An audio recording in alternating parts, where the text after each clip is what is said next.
5 seconds.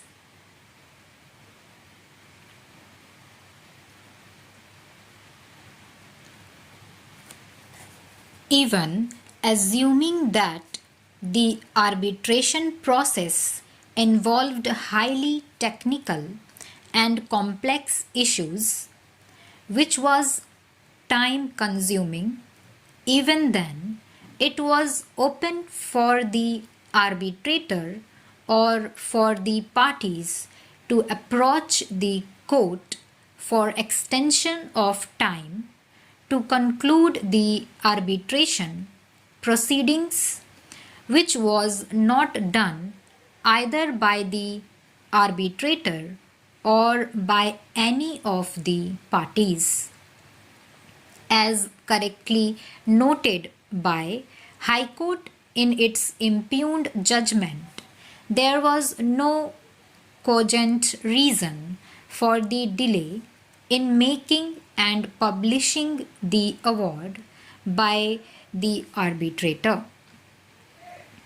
He already had the relevant materials at his disposal and could base his findings on the observations made by the 3 arbitrators who were appointed prior to him. It has been correctly observed by the High Court that the arbitrator had become functus officio in the absence of extension of time beyond 30th of September 2005 to make and publish the award. After the said date, the arbitrator had no authority to continue with the arbitration proceedings.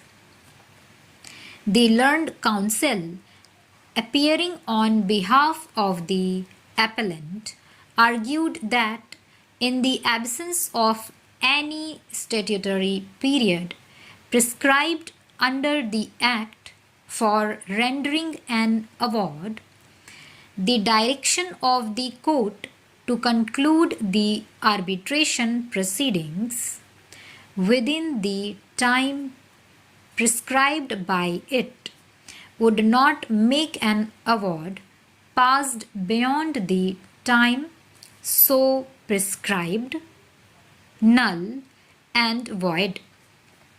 He further argued that the High Court was wrong in not extending the time fixed by it in the order for early conclusion of the arbitration proceedings and terminating the mandate of the arbitrator when neither the Act nor the arbitration agreement prescribed any time for making and publishing the award.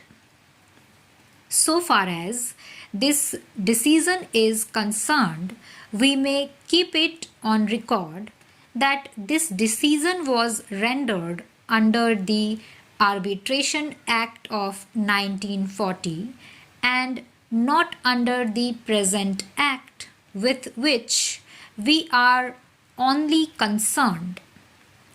In view of our reasoning given hereinafter and in view of the facts involved in this case, we do not find any ground to rely on this decision of this court for the purpose of this case.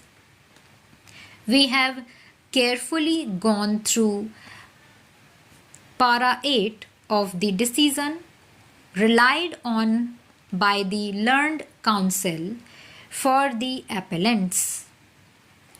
We may not forget that we are concerned in this case with the Arbitration Act 1894.